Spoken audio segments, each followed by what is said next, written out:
Hey everyone, Marcelo and Andrew here. Kind of a weird thing. After the last episode, when Andrew was saying that he was going to forward me some unrecognizable email, I didn't even reply to it, and somehow they sent me an email saying that if we meet on this night, that the person will reveal himself. Did you get that too? Yeah, I was looking at that, and it was very bizarre. I didn't understand it. But yeah, and I see the character thing that you mean. You know, like that's really odd. But yeah, it's I don't recognize the email at all. So yeah, I don't know what's going on. So and we've been here for at least 2 hours, and I haven't seen anybody reveal themselves yet. So yeah, so I don't know. Maybe we should just record a normal episode because maybe nothing seems to be happening. But if we're gonna do that, can you do me one favor? Would it be a trouble if I can get a glass of water or a bottle of water or something like that? I mean, oh yeah, man, no trouble at all. I mean, you're at my crib, all right, my cool, place, thanks. so to speak. Ice? No ice? No ice is fine. All right. Yeah. All right, yeah. All right, I'll be right back. Okay. I'll be back with that water. All right.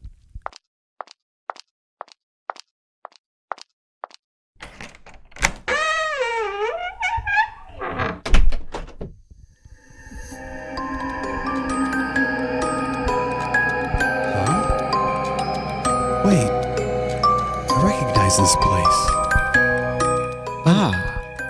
Andrew. Huh? It has been a while since I have seen you. Don't tell me. I would like to welcome you back I know what this is. to Jefe's House of Horrors.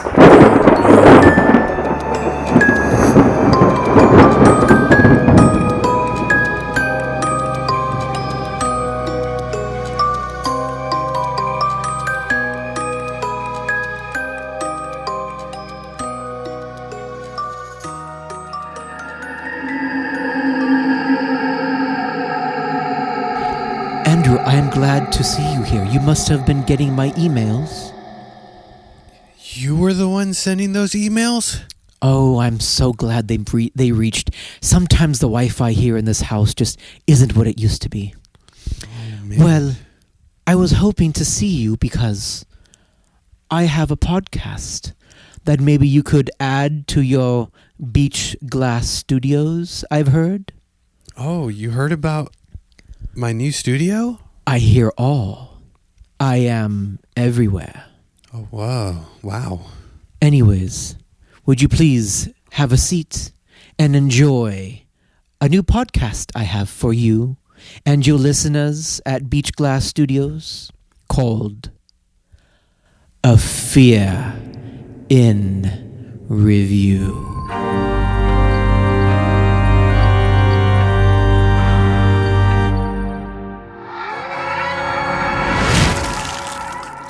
Here we are, everybody. Welcome to the very first episode of AFIR in Review. I am Marcelo from the Simple Times Podcast, and I am Rory, a longtime horror fan. so our idea for this podcast, AFIR in Review, is a horror movie podcast. We are both fans of horror movie, one more than the other, I'd say. We're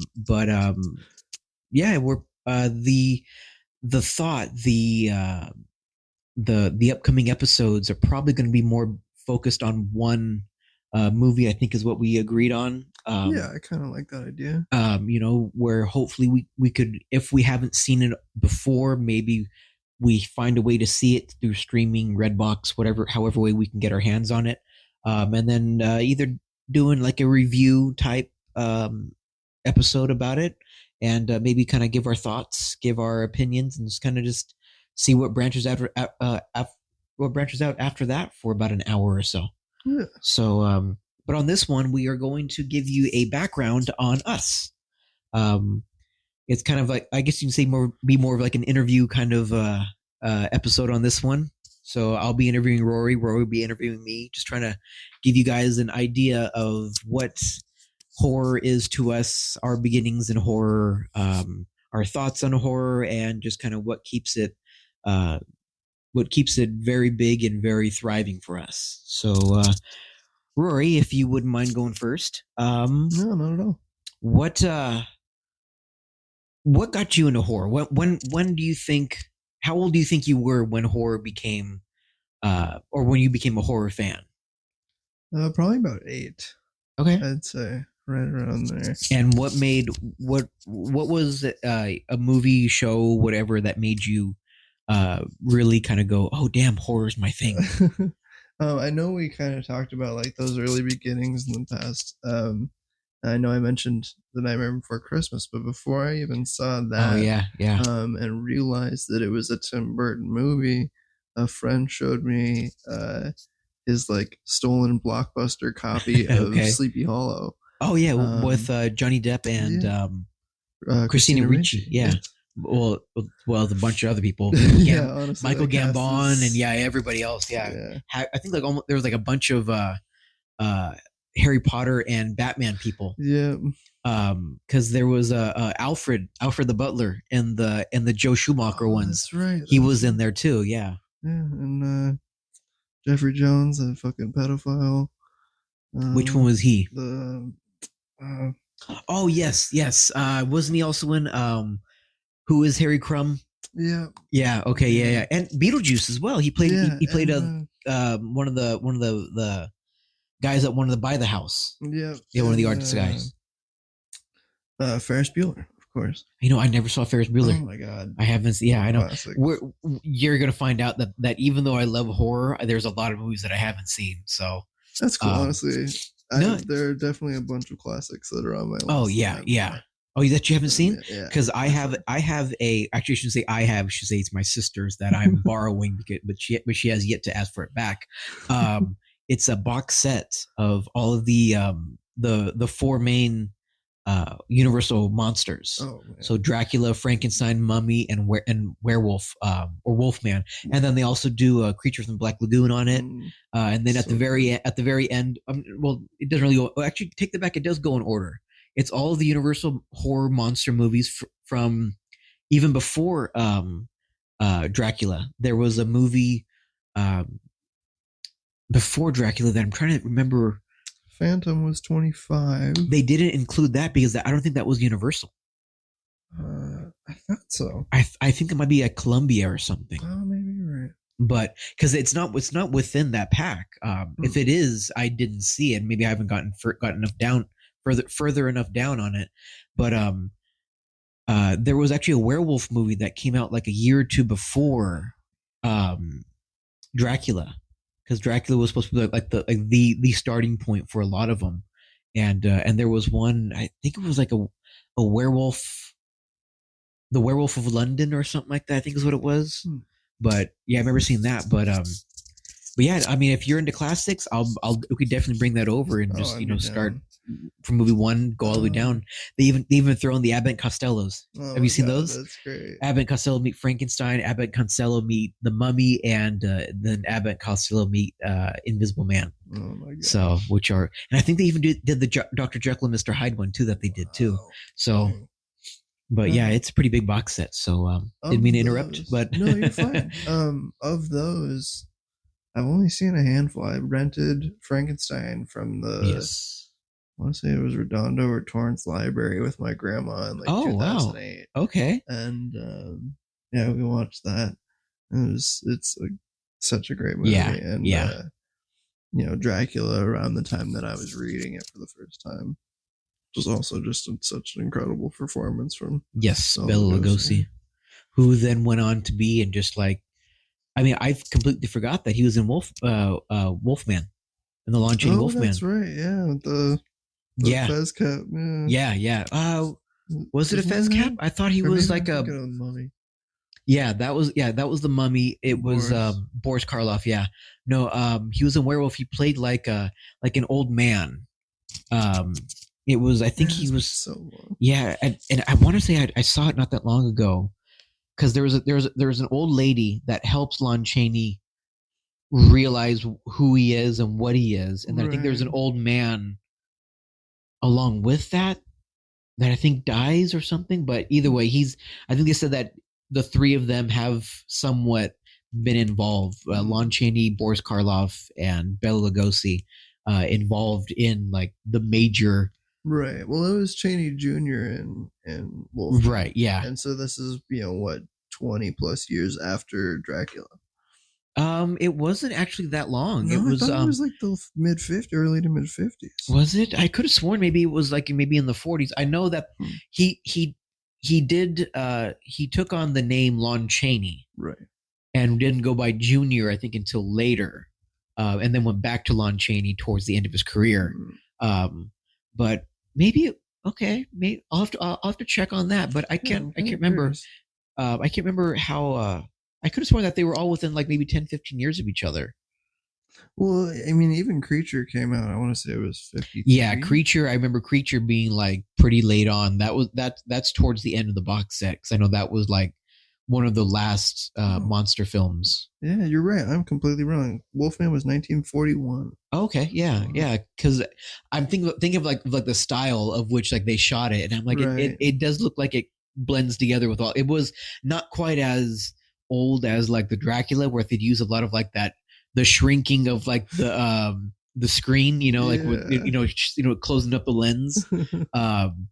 But yeah, the Wolfman was also a great one, and then I think only within 5 years after that, I think that's when the Abbott and Costello ones came out. So I mean, within a 20-year span, you've got so many great classic horror movies. Honestly. So what other one? I know you said Nightmare Before Christmas, and I know you had hinted that we talked about it before. And full disclosure, we had recorded this inaugural episode almost a month ago, but didn't realize that that his mic, Rory's mic, cut out 18 minutes in, and all you could hear was basically me just like, as if like I was schizophrenic almost. Like I was just talking to like myself and having a full conversation with somebody else that wasn't there. So this is technically take 2, but we're trying to make it be like take 1. But yeah, fourth wall break. So other than Tim Burton and Sleepy Hollow and such like that, what was something else that really like brought you into the world of horror? It's funny. I was thinking about this the other day. Like, oh, there's the dogs. If you can hear them, Kai and Kona. Thinking about it the other day. Like, aside from movies, and I wasn't like outside of Tim's work. Really early on, before I was like 10 or 11. Around that time, I was basically just focused on like all of his stuff and consuming all of his work at the time. Batman Returns, Beetlejuice, everything, and Edward Scissorhands. And around 10 or 11, I found a couple bands that were really horror based, and I got really into the music side of things. I didn't really realize how much it influenced my love of the genre overall. What were those bands? I mean, like, you're talking like a Misfits kind of a thing, or? Yeah, I mean, of course, I was always like aware of them and stuff, and got more into punk and that kind of stuff in like middle school and high school. But even before then, the early days of MySpace. Oh yeah, I found where my other podcast started. Yeah, oh, really? yeah. I found this LA based artist named Chris Grimley. He now lives out in Nebraska, but it's a very kind of different, like, cartoony watercolor style, and he did this independent film in 2009 called Cannibal Flesh Riot. And the soundtrack featured a bunch of these bands that I found on MySpace that just became some of my favorites. My favorite band of all time, still to this day, is Stolen Babies. Guys from Creature Feature have become, good acquaintances over time. They're just a bunch of people like from that soundtrack specifically that I got really into. And I don't know, it's weird to like bring up stuff like this, and it's not really mainstream in any sense. So when talking about like the origins, it's pretty different. But like I just started going around, after that and like going into middle school and stuff. My friend Jeremy, my best friend, who was like living across the street at the time, we just go to Hollywood Video and go through the horror section. I remember doing that at Hollywood Video and the Warehouse. We were never a Blockbuster family, but the Warehouse. Do you remember the Warehouse at all? I don't think we had that. Yeah, we had one over here. Oh, it's right, Arizona. Yeah. Possibly. I mean, the only two warehouses that I remember going to, actually three. There was one here in Pedro. It was up on Western. It was actually in the shopping center that's now the Albertsons. Oh, okay. It was. I think it might have been like right next to there was a pizza place too, and I can't remember if your mom said it was a Straw Hat or if it was another lamppost. But either way, it was like right in there. There was one, I want to say, somewhere in like Torrance or Redondo, because I remember driving like a bit of a ways to go and get it. And then the other one was in Palm Springs, of all places. Oh, wow, okay. But think of like an FYE or like a Tower Records. Like that's kind of how it was. But like they had like a huge selection of movies, of VHSs. That's, I mean, they didn't make it to DVD. It was all VHS. Yeah. Wow. And but then they had would have like a corner for like memorabilia and figurines, and then they would have another little corner of music, and they'd have like, it was like just like a whole pop culture thing that really made you feel like you were in like a mix between like a Tower Records and maybe even like nowadays you can say probably maybe like a Spencer's, like a Hot Topic. Like it made you feel like, wow, this is like a record store, you know, but it also did a lot of movies, and that's where we got a lot of ours growing up. But we'll talk about me later on. I didn't mean to interrupt again, but speaking of music, there's actually a band that I've been asking if you've heard of, just because I've been seeing a couple guys at work wear them. Teenage Bottle Rocket. Mm-hmm. Is that familiar? Are you okay? Are they? Would you say that they're kind of like in like the horror punk realm that you were talking about? Or I've never listened to them. I've just seen a lot of like the sweatshirts that I've seen people wear look somewhat horror like. Yeah. Beetlejuicy kind of looking. Yeah. I wouldn't say I've even listened to them enough to know. Okay. But as far as like, I just figured they'd be like right up your alley kind of look. You know, it's funny you mentioned horror punk, because I got really into that in high school, like specifically that whole genre and culture, for lack of a better word. Right. No, I mean, they weren't really in that circuit, but like there were bands.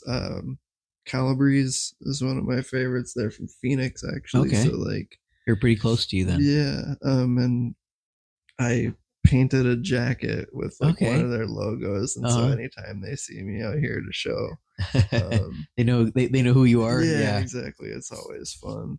But yeah, I mean, I got into like the Misfits, of course, and that whole like early AFI, Son of Sam, which was before. I never heard of that one either. That was Davey's thing before AFI, actually.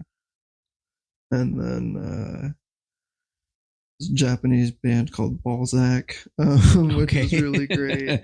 So I don't know. I mean, it's fun to like make that correlation between music and film, and even again, high school days, I was really into psychobilly. Okay, so, I've heard of those. Everybody just considers that like rockabilly with a horror theme, right. And so that was always really fun to listen to.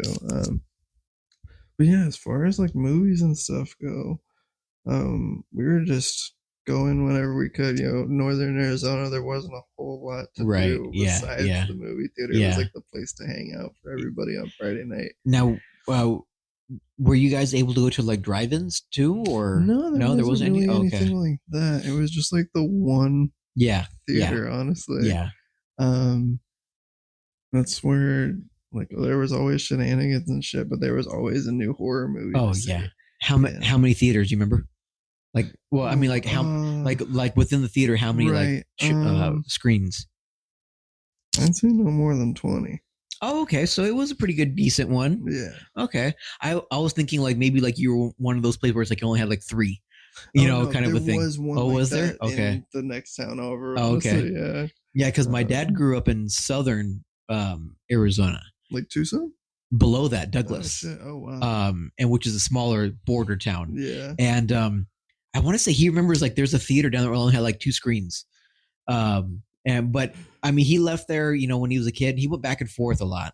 But most of his movie memories are of a drive-in that used to be around here. So cool. Yeah, I mean I've never been to one, man. I really want to do that. I've been to a drive-in, didn't see a horror movie, but I ended up seeing Hercules, the Disney Hercules, the animated one. And then it was cool because like this, we're parked here facing one screen watching Hercules, and if you just look backwards, you would see the other screen on the other side, and they were playing Con Air. So, but yeah, no, I remember, bringing the speaker inside, got to tune your radio to a certain channel, bring the speaker inside, and you could listen to it. So cool. The experience was cool, but I got to be honest, that audio wasn't the greatest. Oh yeah, I can imagine. Yeah, but I mean, I know that during COVID they were trying to bring back the drive-ins because a lot of, well, I shouldn't say a lot of comedians. I should say Bert Kreischer, the comedian, went because he's very he can't sit in one spot. He's got to be out doing something. And so he came up with the idea that, well, if we can't be in venues, what about we take over old drive-ins, build a stage, have them be in their cars. They're social distancing from themselves in the cars. And we just do a comedy show, him, like he got like 4 or 5 different comedians and they would tour together within standards. I mean, like they made sure that they did all standards, and they would just go to drive-ins, and that's where they performed. And in fact, a few podcasts followed along, or followed suit. They would take over, drive-ins and such. But yeah, I mean, I wish they were still around, because I think that given, I mean, like imagine this: you have a newer car, the drive-in can have an app.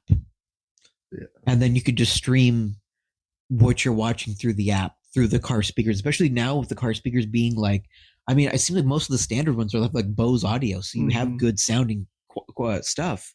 And then, I mean, just being able to watch it from their own car. I mean, like, I think it'd be like a really cool thing to do now, but, and then with, the advancement of like electric cars, I think it would just, completely bust it wide open. But I don't know why it's not, why they would go out. But yeah, I definitely miss driving. I wish I was able to see like a horror movie in a drive-in, like seeing like the movies of people going to drive-ins to watch a horror movie just seemed like it's so like seeing like a House of 1,000 Corpses on like a drive-in, I think would be like a really cool experience, but oh, that's funny you mentioned that. Of all things, it turns 21 today. Oh, it does. Yeah. Oh, okay. Yeah. I think I've only seen it twice. Just rewatched it for maybe the 6th time the other night. It's such a good one. Because so tell me the sequel. Tell me the series of that. It's House of 1,000 Corpses, Devil's Rejects, and 3 from Hell, which Three from Hell yet to see. Oh, really? I saw 3 from Hell. Oh, shit. I thought it was a good conclusion. Okay. It definitely does. Sum everything up. Of course, it's always great to see Sid Haig. Yeah. Be the clown one more time. Rest in peace. Yeah, exactly. But did you ever get the DVD of House of 1,000 Corpses and let the menu run by itself? I did. I bought that soundtrack really fucking early. Okay. On, it was. If you buy the DVD so and you start, you start it, but you don't hit play, you just let the menu screen go. It'll be what was his name? Was it Twisty? No. Oh, Captain Spaulding. Captain Spaulding. It's him on there basically telling you, were you gonna fucking push the button or what? Like it's him giving like, and I mean like it's only maybe about 4 minutes long, but it's him basically talking shit to you, trying to get you to fucking stop looking at him. Like, what are you gonna fucking kiss me or what? Like, being Captain Spaulding. I love that. And yeah, I didn't know that. Macy and I, my sister, stumbled upon it. because neither one of us had seen it, so we had rented it. And I remember, like, I think like I stopped to go make popcorn or something, and then all of a sudden, so she's not hitting play, and then all of a sudden you hear her go, hey, idiot, are you gonna push the fucking play button or what? And we're like, huh? Like, and they were like, oh, this is the whole thing. So we just sat down and started watching it, and went through a couple times before we realized that it was looping around. But yeah, and they said that a lot of people didn't know that because it starts with him like saying like oh, hit play or whatever, and then he kind of sits there and smiles, and then it's not until like about 30 seconds in that's when he starts talking shit to you. So but yeah, I mean that was a pretty great movie. I mean that I think actually no, that wasn't my introduction to Rob Zombie. It was actually I believe Halloween when he did the Halloween remake. Yeah. But yeah, I love how divisive his work is. Honestly, like it's one of those you either love it or hate it. Yeah, people are. And I've heard that. Opinions. I've heard that a lot with the Halloween fans, like the original Halloween fans say, "Oh, he didn't do it justice." But then you look at it and it's like, well, he made him look like a monster. Like he legit made you fear the creature. Yeah. Like whereas before it was more of like fearing, like when it comes to Halloween movies, one thing I always tell people is as long as you're not getting in his way and you're not related to him, you could survive. Like you didn't have to get killed, but it's just people getting in his way is when he starts killing people. Like if you True. Like, I mean, like, even in the requels, I guess you could call them the newer ones. Right. There was a scene where, I mean, like in the opening scene, you see him walking down the street, not messing with anybody. And then he goes, into the garage, finds, he's trying to look for a knife, and it's not until people start trying to stop him from doing what he wants to do that's when he starts killing. But like there's people walking all around that he's not doing anything to. Like I think in the original one, doesn't like a kid bump into him or something like that? And I mean, he doesn't kill the kid. The kid just looks up, smiles, and walks away. So it's like, if you're not getting in his way of what he wants to do and you're not related to him, you're safe. But people are like, oh my God, he's going to kill me. It's like, still don't even know if it's canon or not that Laurie is actually related to him. I think they disproved it at some point in the new trilogy, right? Yeah, okay, and they had said that she was like related to him basically in like a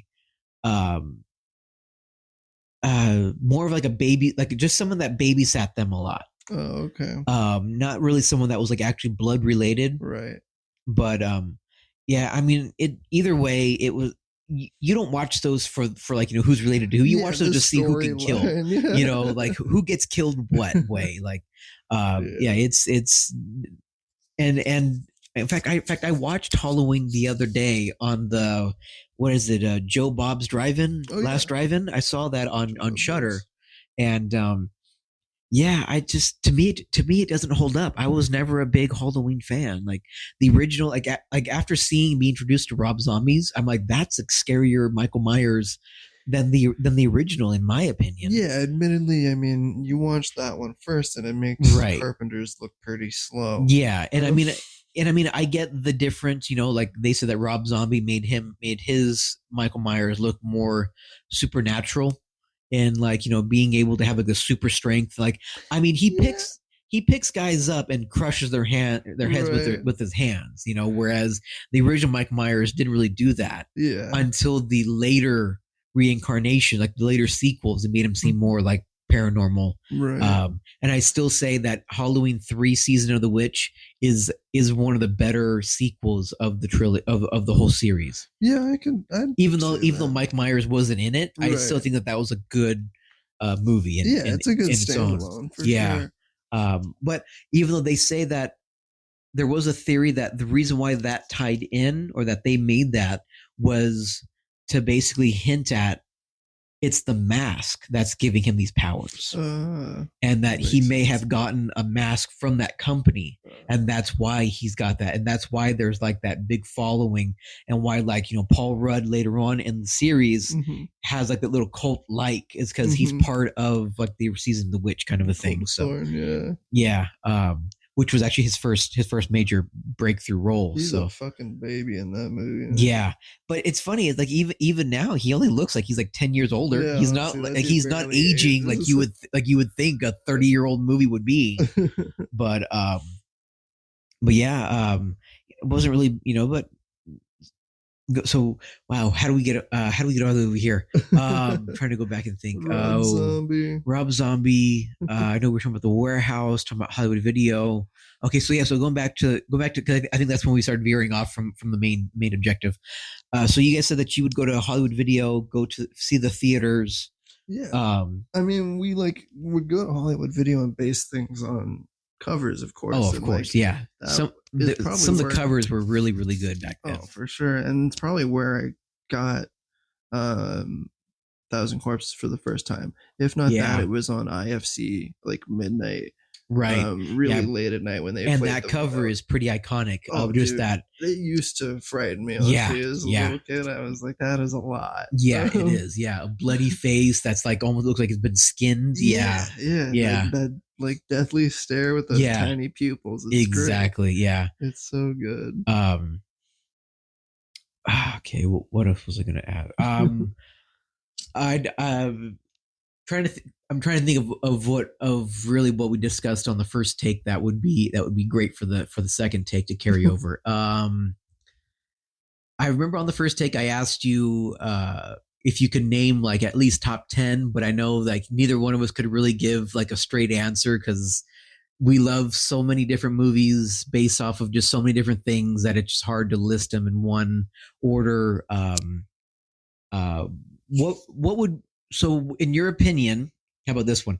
In your opinion, what would be the scariest movie you've seen? That to this day, just thinking about it, either gives you chills or gives you some type of not, I won't say a traumatic flashback, but it stuck, it imprinted itself into your memory where you remember that point in time. I remember around that same time, maybe 8 or 9, going to a friend's house, and we watched Wes Craven's New Nightmare. Okay. And I had nightmares about it for a couple weeks. Okay. And was always pretty afraid to revisit it, honestly. And it's still there are some scenes that still kind of give me that dream sequence in the hospital with the plastic sheets. Yeah. They did so many great things with the whole Freddy Krueger thing. The whole going back to even the first one, when his face is coming through the wall that elastic wall. Right. They've even said that was actually him putting his face through it. Mm-hmm. And that they replaced that whole wall with essentially a mesh. Right? Yeah, well, no, it was nylon. They actually got what stockings are made of and put that on the wall and had him just put his face through it as if he's reaching out to try to grab her. It's so brilliant. Yeah, and I mean that was 1980, I think. And it's just so great that I hate to see Johnny Depp die, but just the way he died was just. You think about what they did for that shot. They fucking constructed a room and glued everything down. Exactly. Insane. And then, of course, covered it all in blood. In the end. Flipped the whole room upside down. Yeah. Fucking brilliant. Yeah, exactly. That first one was one that really stuck with me. I feel that. It's a good one. And the sequel. Yeah, the sequels are pretty good. And then talking, kind of going along with the theme of how much we love horror movies. I even love Freddy vs. Jason. Yeah, I really love that one too. That one I thought was really good. So, I'll tell you what. Give us a couple genres of horror movies that you like, and then give us the best movie of that genre. Man, is that even tough? Okay, tough, but I appreciate, how. So if let's say slasher, what in your opinion would be the best slasher film for you? I don't know. Scream is up there always. Okay. And I just love Psycho for what it is. Yeah. Being one of the first, or Black Christmas. Oh yeah, that was a good one too. Yeah. What about you? Like in that genre? And slasher, geez. Um, Scream was always a good one. I mean, the first two I think were really good. The third one was okay when they went, when they started really playing around with the stab. Yeah. Trying to like go meta with themselves. Geez, slasher.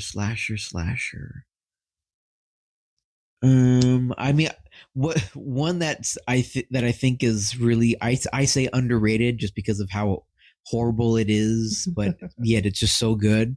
It's a Christmas slasher. It's called oh, now I'm thinking. Oh, now it slipped my mind. Yes, Silent Night, Deadly Night. Yeah, I never saw the second one. They said the second one is just as good as the first one.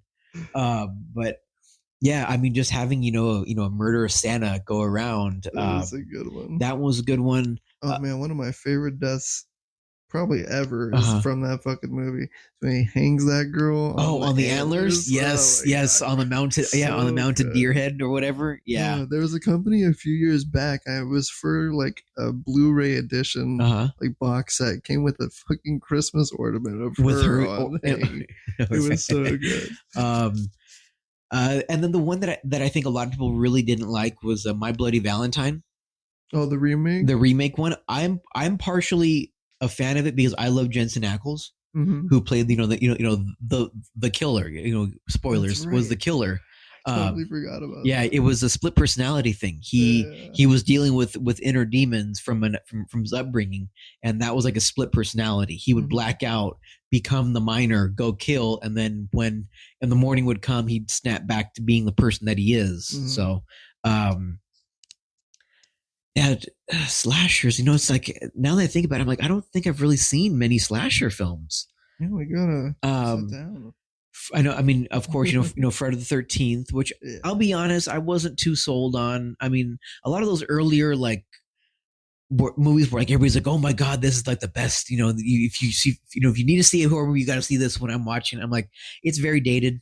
Yeah, I mean, like the whole summer camp thing, that was such like an 80s 70s 80s thing. Trope, sure. Exactly. I know there are summer camps now, but like most of the summer camps now are usually like Christian youth groups. So it's like it just takes away the whole feel of it. Like we said, the Halloween movies, I wasn't, it was kind of whatever. I mean, don't get me wrong, I could see how people in the 70s and 80s were terrified of these.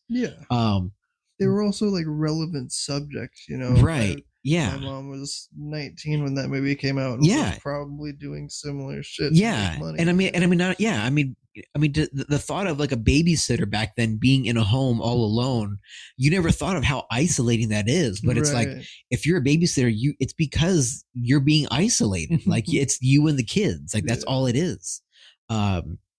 But and then I think what I really kind of why I lean towards Scream as being like a better one is because it was just more relevant to my age, to the times of which I was in. For sure. And then of course, I always love like a dark comedy kind of twist to it, and there was a lot of it in there.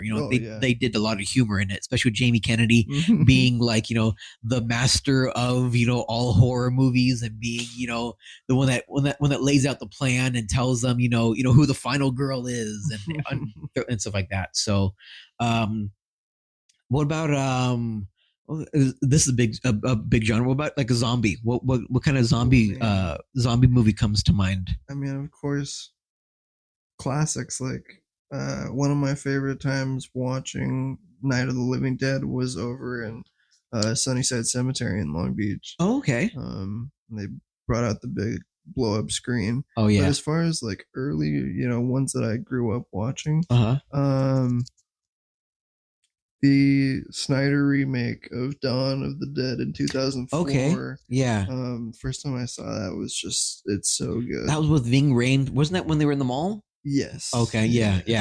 I both of them are that way. I've seen the opening scene to that where the nurse is there at ground zero in the hospital, and they leave not realizing what's coming upon them. So good. Geez, zombie for me. Zombie movies. as a kid always terrified me. But I don't think I watched them early on as a kid. What was it about them? I don't know. Maybe it was just the goreness of it, like the gruesomeness, the fact that even though they're so slow, but they can come up on you so quick. Mm-hmm. Like you just don't hear them. Like it's like you could see where they are, but then it's like, since there's so many of them, they get up on you real quick. Right. And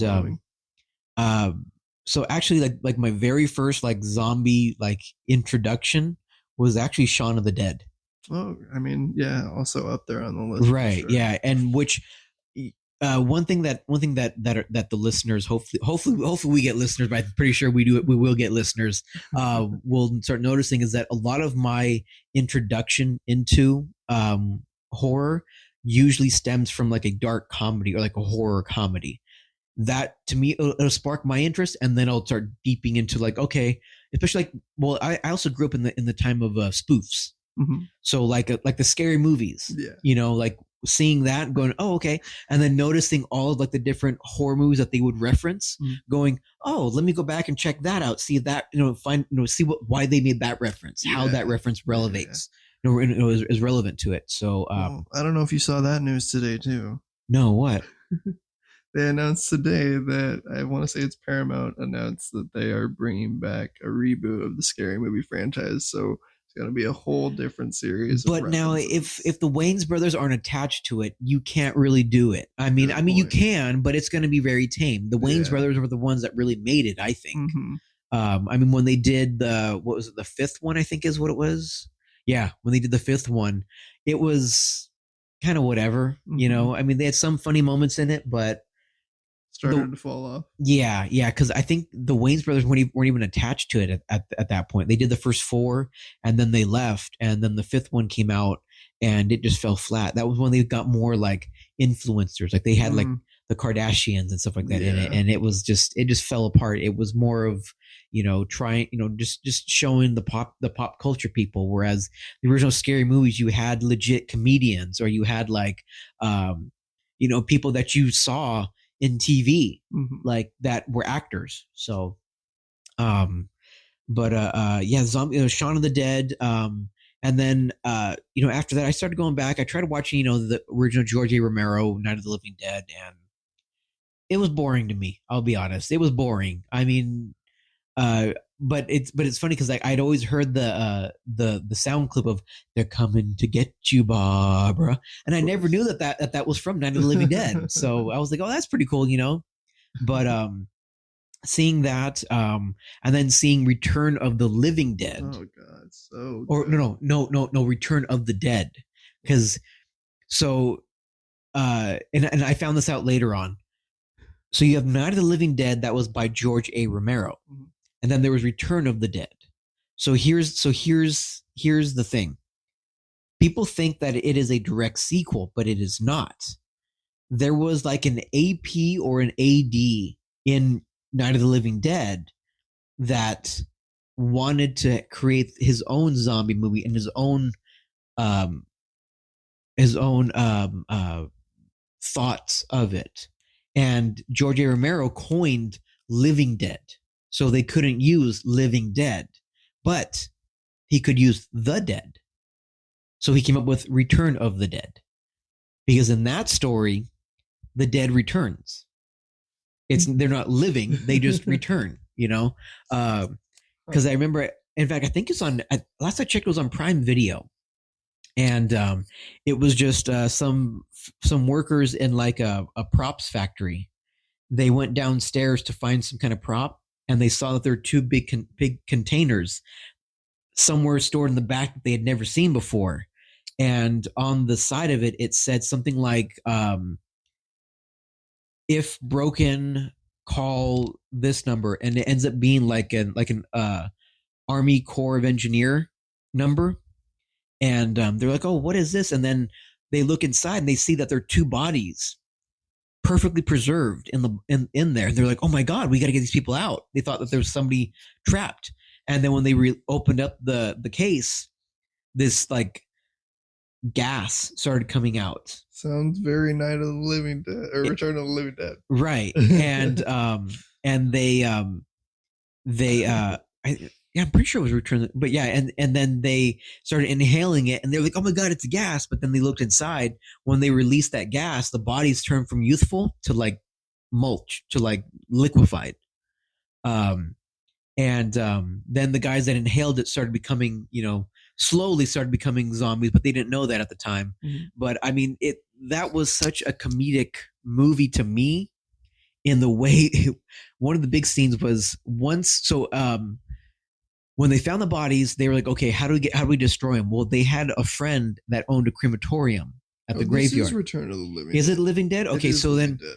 Yeah, this is 1985. It's got the whole punk soundtrack. Yes, and then like when they burned the bodies, the smoke went up into the clouds, created an acid rain that just brought back all the dead.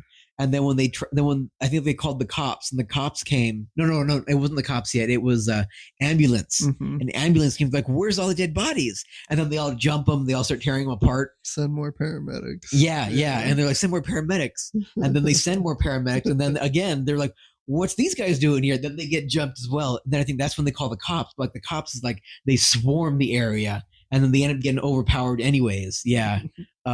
It's a classic, man. Because then that was also the one where, again, I heard the soundbite where they had that, they've got that corpse on the table, and they were saying like, why do you eat brains? And they're like, the pain, I could feel myself rot. It's so good. I reference that scene anytime I get sick, because it's the pain. All right, so that's zombies. No, I love that movie specifically. Sorry, not to no, yeah. But just one of my favorite fun facts is it wasn't until then, in 1985, with Return of the Living Dead, that zombies started eating brains specifically. Right, yeah. And that's where that whole trope comes from. That movie, which doesn't get the credit it deserves. Exactly. Speaking of brains and zombies, did you ever watch the show iZombie?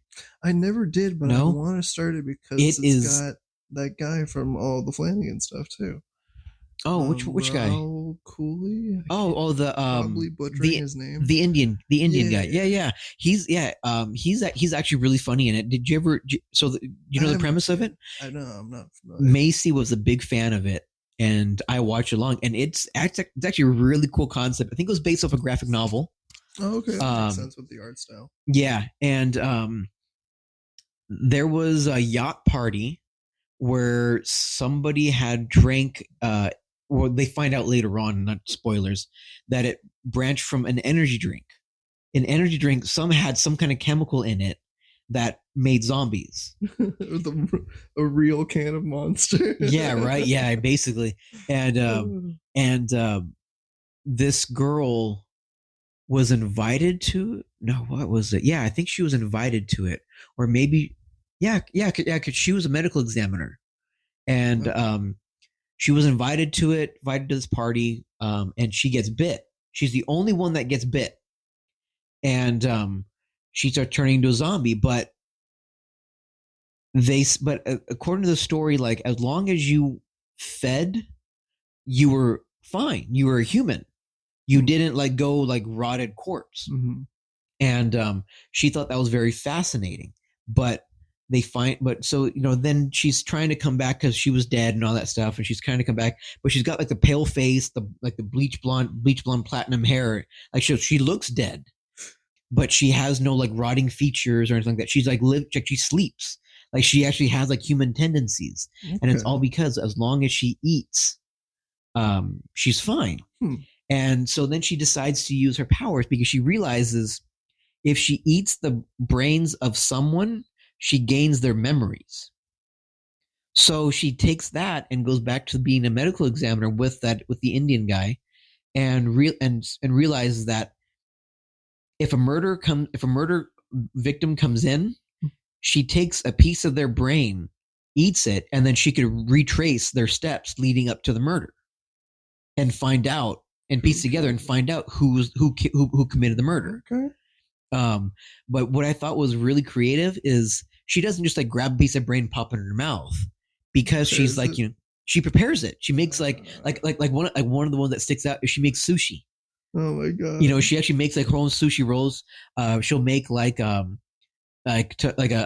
zombie or like brain tartare. She would cut it up, make it like a dip out of it. Of her. Yeah, great. Exactly. Yeah, and like she would make like smoothies from it. She would do like sandwiches, burgers, sliders, burritos. Like she would make like a legit meal from this, and that's how she would get the.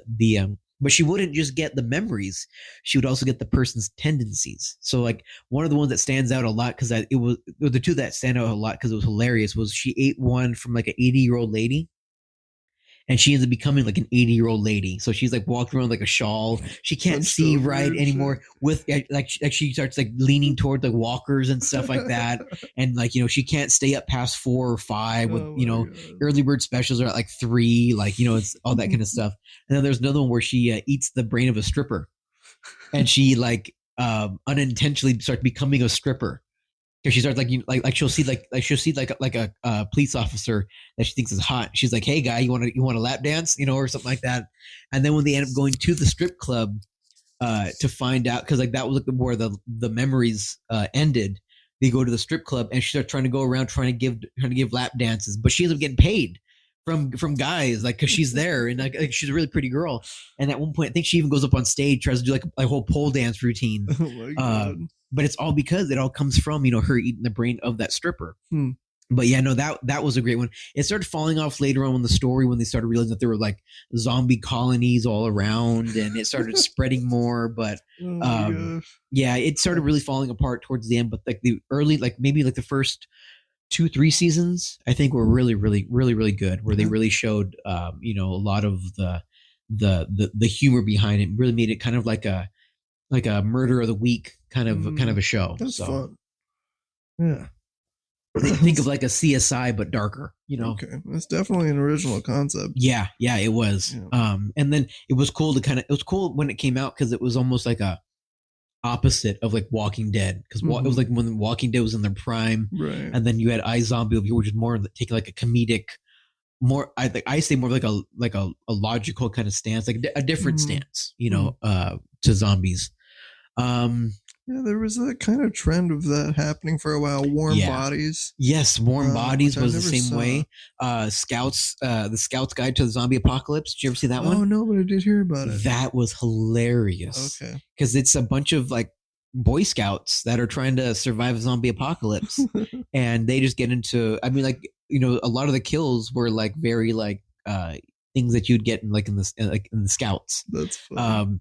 But one of the most iconic scenes in that one is they go into this house, and I think because the main kid had a crush on a girl, and he wanted to make sure that like she was fine, like she was like the popular kid, and they were like the dorks, and the house is getting swarmed by the zombies. So they go up to her bedroom, and they just happen to look out, and outside of her window is the trampoline, and then on the other side of the trampoline is the wall for the property. So they were like, do we do it? And so then they had the idea, jump out the window onto the trampoline over the wall. And they did that. And they actually were able to like make it to the other side. And then when it came time for the main guy to do it, the zombies had come in the room. And so he's fighting them off and all that stuff. And they push him. And if he fell, he wasn't gonna land on the trampoline. So he reached out, and when he reached out to try to grab onto something, the zombie that was there was an old man that just had a robe on and nothing else under. So he grabbed his dick, Jesus Christ. And then as he's leaning back, it's like stretching because it's dead skin. It's not live. So it's like, and then like what was even funnier was the look on the zombie's face was like, no, like you could still tell like he was still like, no, that's mine, kind of a thing. And he's leaning back, but it's like the more he leans back, the more it stretches. And at one point it does snap. And that's when he lands on the trampoline and bounces over. But that was it. Like, think of like Shaun of the Dead, but teenagers. That's essentially kind of how it was. It was like Shaun of the Dead meets, what was it? Zombieland. Oh, okay. Because there was like a guide to it, that they created, but as well as having like a, we don't know what the fuck we're doing kind of a thing. Let's see. What about like haunting movies? like ghosts, kind of a thing. I'm trying to think of like something. I honestly, Poltergeist kind of fucked me up as a little kid. Yeah, that was a good one. Yeah. But like later years and things that I just kind of cherish now, Crimson Peak is one of my go-to. Yes, I was just literally thinking about that right now. Yeah, that and that was that wasn't Tim Burton. That was Guillermo del Toro. Guillermo, yeah. Such a visionary. Yeah. I mean, just the lady in red crawling down. The other one, a Woman in Black. Oh yeah, that was also another really good one. That was very surprising after seeing Harry Potter. Yeah, seeing him be able to do that, but that one was really good. It's funny you mentioned that. I just watched it like a couple weeks ago. It's really good. Yeah, it's really, really good. And then I think he also did a zombie movie too, or zombie-ish kind of movie, where I think he was a body. Oh, you thinking of Swiss Army Man? Yes. Okay. That's see that. Yeah. It looks fucking weird. Yeah.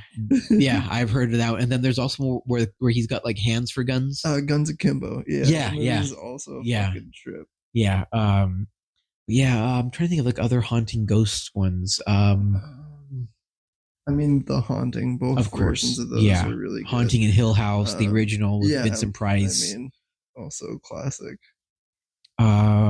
That woman gliding in the dark with her claws out. Yeah. It's still unnerving. And they said that was actually practical. That wasn't a dummy. That was an actual woman. But I mean, how would they slide her like that? They put her on a cart. Oh my god! They had her like on a dolly, and they literally pulled her across with a piece of rope. Oh, that's great. Still so effective. Poltergeist, of course. Absolutely. Wow, it's like now all of a sudden I can't think of like. I know, right? Once you say the genre, it's like you can think of like if like a genre had a movie poster, you can see like the faces, but you can't think of like the individual movies. I can't think of any. I have a soft spot for like I said, like kind of those late 2000s, early 2010s. From that time, just going to the theater when there was nothing else to do. Yeah. And I tried rewatching it the other night, could not fucking get through it. Shutter from 2008, 2009. Shutter. It's about this photographer who he and his girlfriend like moved to Japan for this job, and he doesn't tell her that he had this like fling or affair with this Japanese girl that ended up dying because of him, and so she haunts the fuck out of them while they're there. And okay, it does sound familiar. I think it was one of those. It was also like still based on a Japanese story. Because I was going to say there's, if I remember, because I know when I was watching History of Horror with Eli Roth, it was either that or it was 101 Horror Moments. They did talk about a movie that was like that, but it was Japanese. But yeah, I mean, if you want to talk about Japanese film, there's so many. Like, I mean, not even that. I mean, even also going back to like zombies, Train to Busan. That's not Japanese, but it's Korean. But I mean, they're saying that is just, it's mind blowing. I mean, they said that's probably one of the few series of movies where the sequels are just as good as the first one. I didn't know there were any sequels. I think there's two of them. I want to say there's three, but they said the first one and the second one is like evenly matched. It's literally evenly matched. They said the third one, not quite as evenly matched, but just as good.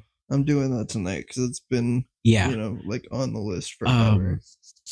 There's another one that came into mind. It's not a Korean, not a foreign, but World War Z.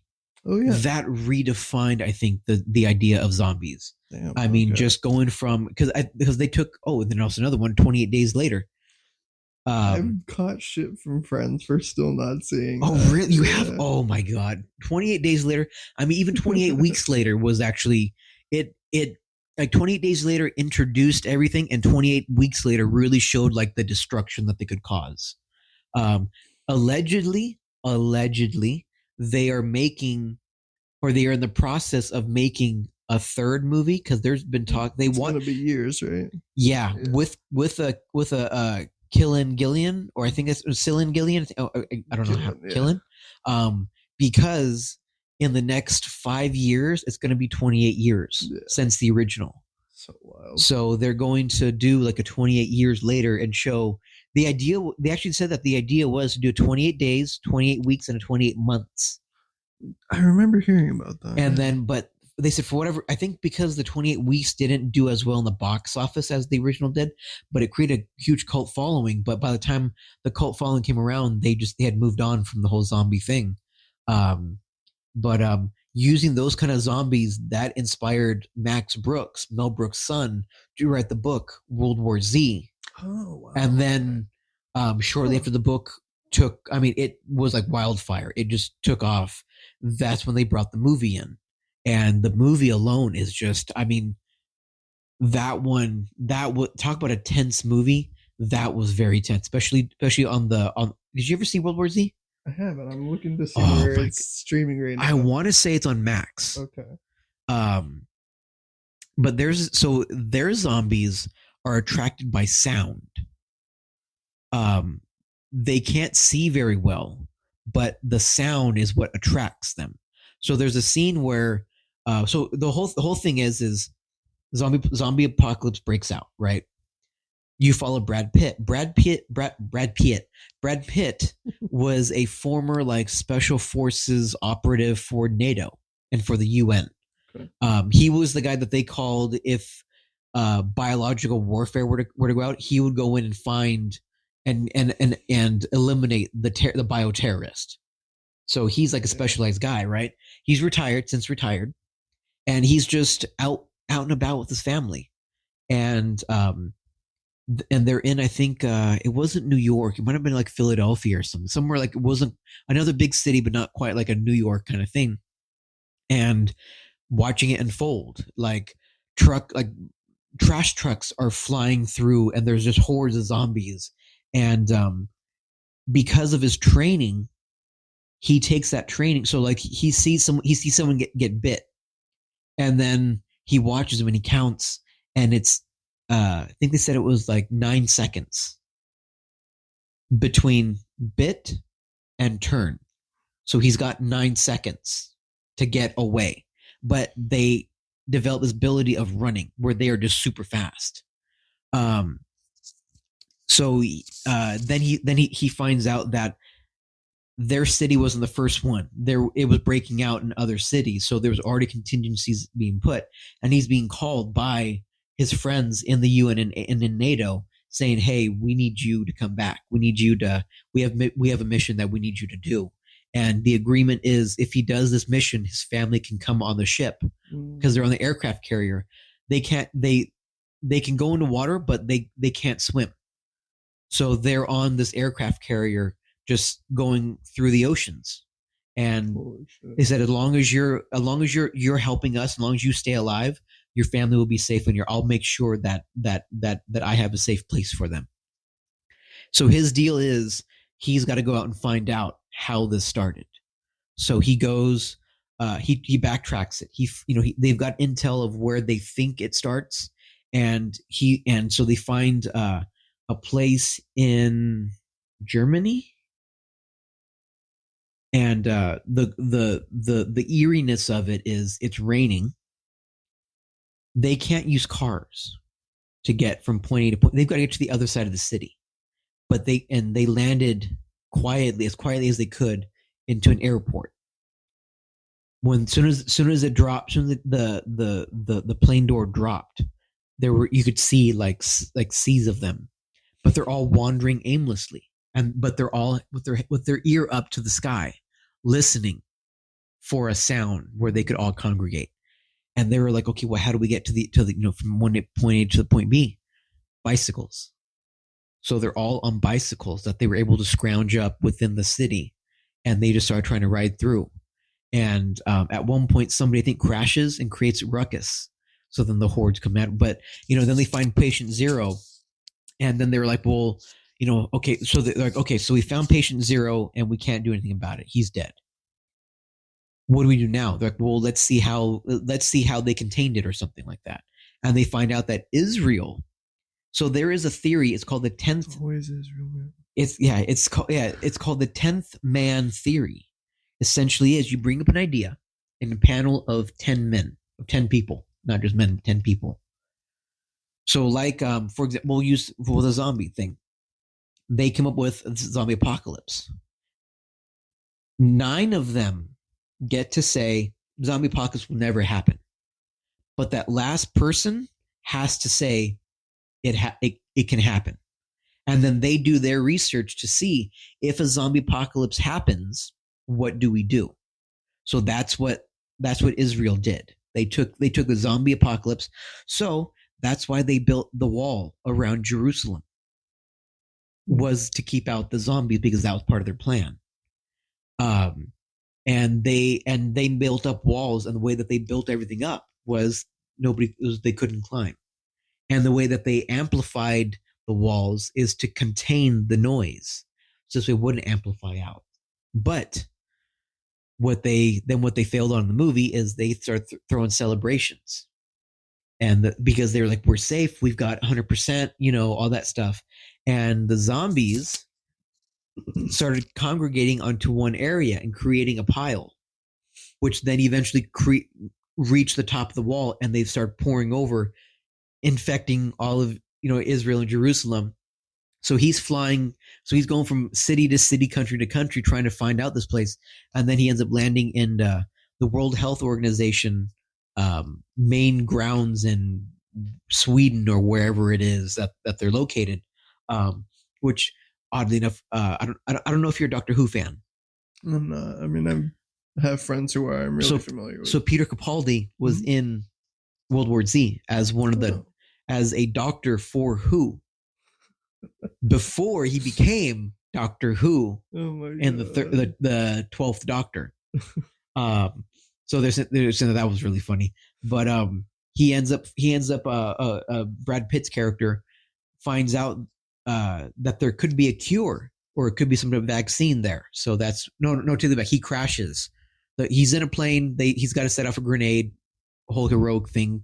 Plane crashes, and they get carried off to the World Health Organization, because that's where some survivors are, and that's where they heard everything. And you come to find out that and Brad Pitt realizes, again through his training, when he was in Jerusalem, all the zombies were, when they're flooding the streets, they weren't going after the sick. The sick and the old that were in the middle of the streets were completely untouched. They could literally sit in the middle of the street, and the zombies would move around them. Mm-hmm. So he was thinking, okay, there's got to be something to that.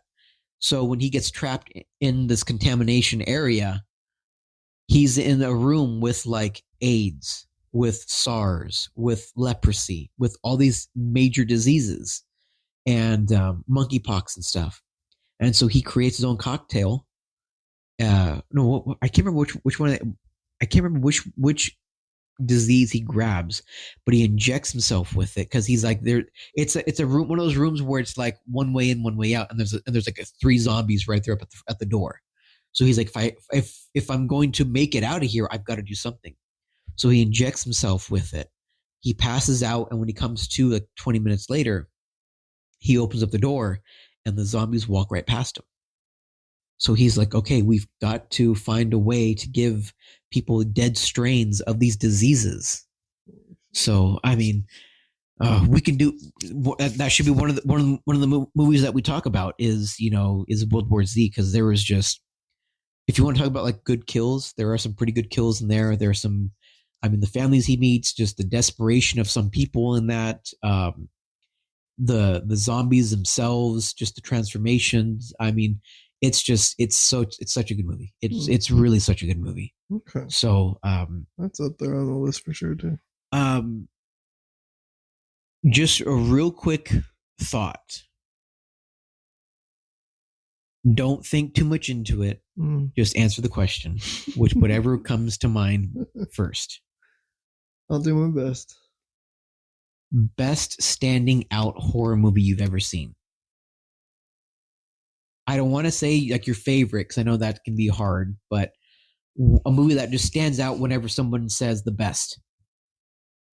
Again, it's super divisive. People are like you love it or you hate it. Uh-huh. And it is definitely more recent. But one of my favorite, like, it just is so effective to me in many ways. Hereditary is just fantastic. That is that surprised me, because I had no idea what it was at first. I had heard of it, but people were like, oh yeah, people are walking out, in the theater, but not like in like it was suck, but people were walking out like, what the fuck did I just watch? Kind of a thing. Yeah, exactly. And I was like, Hereditary, like what? Like that, but then I saw it and I was like, holy shit. Yeah, I went in blind too, and what a fucking ride. And I mean, that's, people were saying it's slow. There's not a lot going on, and like it does kind of go about 15 minutes in before you really kind of start seeing some shit. But for sure, and I mean, I like the subtleties of like the little things, the moving light, and like which actually is all symbolic. I heard later on there's videos that you can see where it's all I guess they said that something like there's like a craft or a coven that I guess worship stuff like that. They're like literally everything in it. Yeah. Oh yeah. I mean, that's what I love too about Ari's work is like it is just so beautifully thought out, and every little fucking detail is in his head. Yeah. And yeah, I mean, like seeing the coven in the photo book and showering exactly. Yeah. There are a lot of little details throughout that movie, and Midsommar too, which I never saw. I never saw Midsommar. Really good. I think the Hereditary, Witch, and Midsommar. I think were all done by the same person. No, the Witch is Robert Eggers, who also does The Lighthouse. Right. Okay, that's got Nosferatu coming out. Which I cannot wait. This year, next year. Yeah. It's this year. I think it's like by. In fact, I think it's by Christmas. I hope so. Yeah, I cannot wait. They say that the way that Skarsgård, Bill Skarsgård is in it is just absolutely terrifying. Oh, that's right. We did get like a small image of him. But they say that if they said that he takes what like how he transformed for it and like doubles it for Nosferatu. It's just I can't wait to see what he's done with them, because he's just it was creepy. So but for me, when it comes like people think of like the best or something like that, and it's almost kind of like going on to what you said, like it's not really one that a lot of people would probably think of, but it's one that is a favorite amongst me and Macy. We used to watch it every year. Trick or Treat. Yeah. I mean, it's such like whenever people ask like, what's a good horror movie? I always give them that, because there's so many different elements to it. And then you can even use it as a Halloween movie, because it takes place on Halloween night. Yeah, absolutely. And just the way it's told, the fact that it's almost like anthology like, but yet it's all one story. Yeah, and it's all connected. To me, that is a perfect anthology. Oh yeah. Movie. The way it ties together and everything, and just like it ends. Yeah, just like they even say Black Mirror is kind of like that too. Black Mirror, they say if you watch all of the episodes, each season actually has a theme that nobody understands. It's like Macy was saying that she was watching it, and you can watch them out of order, because you can watch them however you want, out of order, season by season, however way. But they said that each season has somewhat of like a theme. I think like one of the seasons is it all revolves around like the same tech company that develops all this technology. So Trick or Treat though is just it's fantastic. It really, really, truly is. I had heard that they're doing a sequel, and if they are, that's one of those that like he's talked about it for years, much like when I found out about Tim Burton's work, back in 2002, 2003, whatever. Yeah, they were talking about Beetlejuice 2. Oh, it has been rumored since the first fucking movie came out. So the fact that we're finally here, almost 30 years later, so like seeing that honestly gives me hope that that Mike Dougherty can do with basically the almost the original cast. Yeah, honestly, I mean, even if we didn't see any of the original cast from Trick or Treat 2 except for Sam, I'd be fine. Oh yeah. I mean, you can't have Trick or Treat without Sam. Sam is to me is the main character of the entire thing. Yeah, he's really what ties it together. Yeah. Well, yeah, he is the one that he's the one that is in. Oops. he is the one that's in every little feature, in some shape or form. So, but yeah, that's one that I could watch at any time, any place. Agreed. And I remember I had recommended it to people, and they were baffled by even this the first story where of the guy that feeds the fat kid the candy with no, it wasn't razor blades, it was rat poisoning or something, or arsenic or something. Yeah. And then his son being or then him covering it up, and then having his son be like, "Dad, let's go carve our jack-o'-lanterns." And then you realize that it's the fat kid's head that he's carving. So good. Yeah, it's so many little twists. Yeah. The werewolves, some of my favorites. The bus full of kids. Yeah, so dark, and the way that those what's the fucking word? Like the memory shots, I guess, and the almost sepia tone. Yeah. Is just the flashbacks and all that stuff. Yeah. Thank you for the word. I could not. No problem. Yeah. There's just something really nostalgic about that whole movie. Yeah. For sure. It makes me long for Halloween time. Oh yeah. Every time.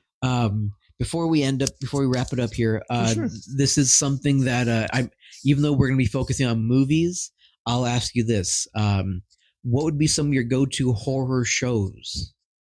Oh man, kind of don't know if I mentioned this while we were recording, but anything Mike Flanagan has done. Yeah, which I think we talked about this before earlier. Mm-hmm. That he's the one that does a Haunting of Hill House on Netflix, right? Hill House, Blind Manor, Midnight Mass, Midnight Club.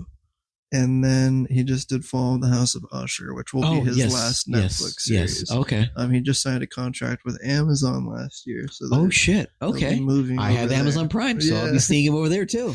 Yeah. But all of his stuff is it's all very good, standalone stories. Oh yeah. But each one he just does not miss. They're so good. Yeah.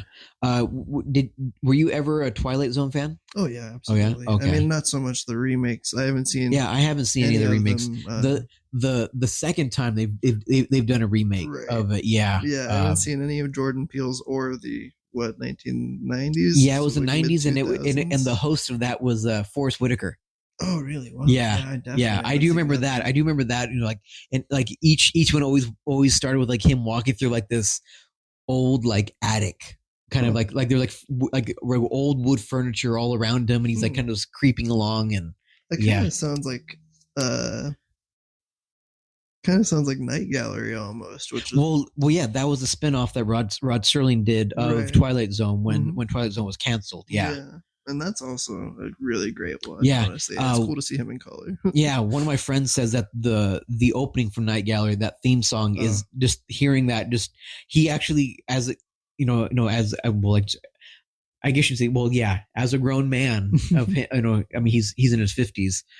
He says even to this day, he can't listen to it. It just gives him that traumatic effect of I remember one time. I was playing it and I didn't even know I was playing it. And he literally goes, "You need to turn that off right now." And I was like, "Why?" And he goes, "You just need to turn that off." And so I turned it off, and he told me, he goes, "That show terrified me as a kid to the point to where now, even as an adult, if I hear that, it gives me that trauma." See, I mean, that's what I want to create something in film or something that can affect somebody that deeply. Right. That's horrible. That's what you want to do. Yeah, job, exactly. Yeah.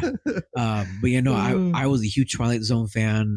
Still am. I mean, if it seems like Sci-Fi Channel does any excuse to do a marathon of it, they do it. I mean, and that's when we had cable, was my favorite thing about New Year's Day. Yeah. New Year's Day. They do New Year's Day. They do 4th of July. They do Labor. I mean, literally any major holiday. They're Twilight Zone marathon. Here you go. And I'm like, cool, let's do it. So good. From the first one to the last one. I wasn't a big fan of. I think it was season 5, because that was when they went from half hour to hour long. Yeah, I felt those stories really drawn out and weren't really that great. The what made them great was that they were short. they were just to the point, and you didn't really have to like think too hard about it. There wasn't a lot of dialogue.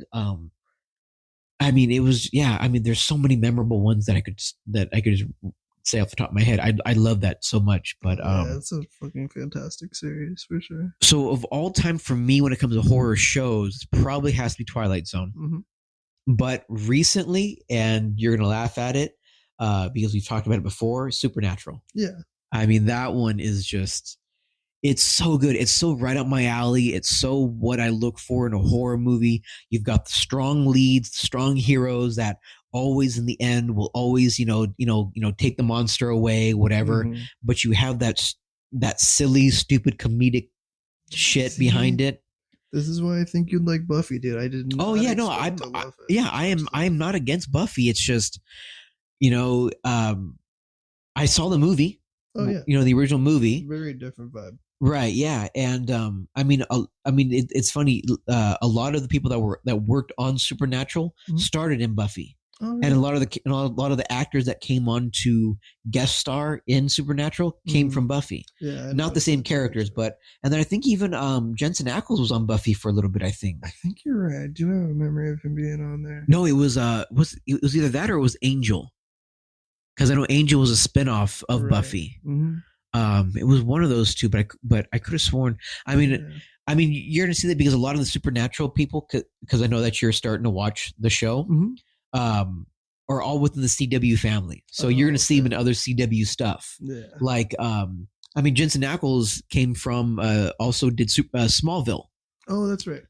Jared Padalecki was in Gilmore Girls, which is another Warner Brothers. Actually, I should say not just CW, but Warner Brothers, back when Warner Brothers was around. And then even the creators, Eric Kripke, started his career with the CW and Warner Brothers and all that stuff. So, but yeah, Supernatural to me is probably the top horror show that I've probably ever seen. It's that and Twilight Zone take numbers 1 and 2.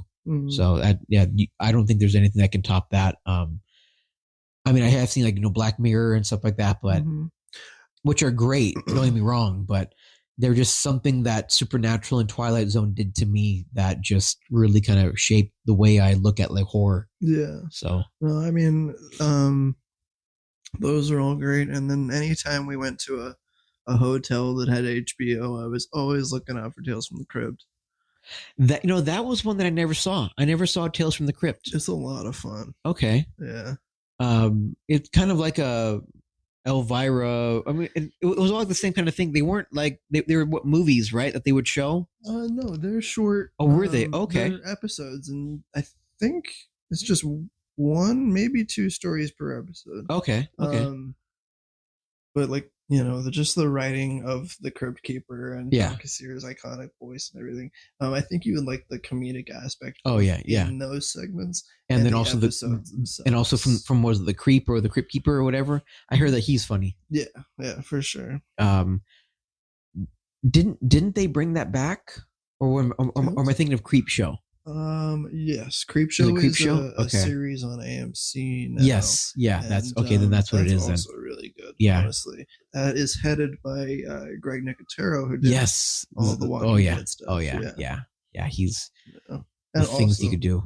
Some great casts, just different stars coming up in Creep Show. You'll just be surprised by who you recognize on that. Yeah, I think the movies were like that too. Yeah, honestly, because on one of the movies they had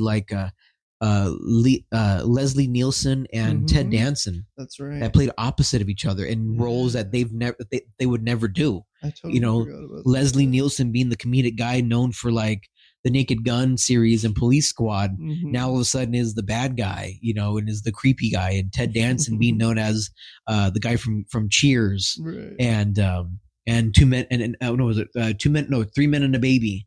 Then all of a sudden now being being in the serious horror role, it just totally different from what they did, but also classic. Yeah. So, well, we're getting on to an hour and a half, a little longer than we thought. Shit. So yeah, that was easy. Yeah, I know, right? So there's the inaugural AFIR and review. We're going to try to do these at least once a month if we can, or whenever we get around to seeing the same movies. Yeah. We'll try to keep them, about an hour or so, and hope you guys enjoy. Yeah, thanks for listening. Yeah, thanks for listening, and give us your feedback whenever we happen to get places where you can give us our feedback at. Yeah. So we'll have social media, all that stuff soon. Probably by the next episode, we'll have everything down for you guys to interact with us in. So catch you on the next one.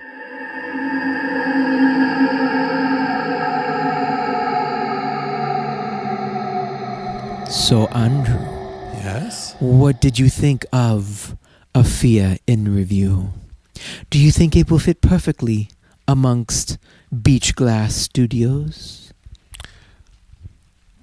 Well, I'm very scared about this whole situation right now, but I will talk to Marcelo about it and see if it would be a Well, good it just fit. so happens that it has been added to your feed. What? Don't worry, Andrew. How? There will be more on the way. You will have to just stay tuned and look out for emails again. Now go, Andrew. Go and enjoy the rest of your day. And you can leave Hefe's House of Horrors.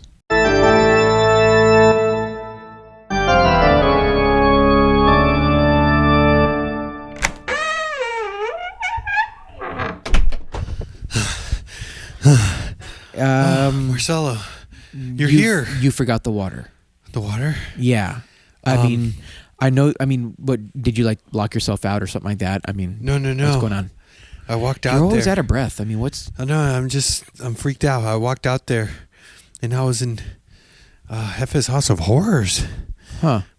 You always talk about that place, but you never really gone long enough to really be in a place. What are you talking about? I was gone for an hour. You were gone for 2 seconds, dude. You walked out of the door and then you came back in. That's why I thought maybe you got locked out. No. 2 seconds? Yeah. You're not making any sense, Marcelo. Oh, well. I've been gone for a while. I don't know. I don't know. That's weird. But yeah, let's I don't think the guy's going to show. Oh, man. I don't think anybody's really revealing themselves here. Why does this keep happening to me? I don't know, man. But I guess we'll try back again next. Hey, Andrew, that's weird. What? I didn't mess with the computer, but it says that there's a podcast added already. What? AFIR in review. Do you know anything about this? Is that are you up to this? I don't know what you're talking about. Huh. Well. Oh man. It doesn't seem like it doesn't seem like it's a for sure thing yet, but huh. Sounds good though. That's a good little title. AFIR in review. Huh. Well, that's what the innkeeper was talking about. What innkeeper? Oh, don't. Okay. I can't take this anymore. I don't know, but AFIR in review. Marcel, I need to go home. I need to go to sleep. Okay. Yeah. I got a lot on my mind. No, yeah. I need to relax. Yeah, let's do it. Okay. Well, better luck next time, guys. We'll see ya. Maybe next time we'll figure out the memory or the mystery. This can't keep happening, man. All right, well, we'll see ya.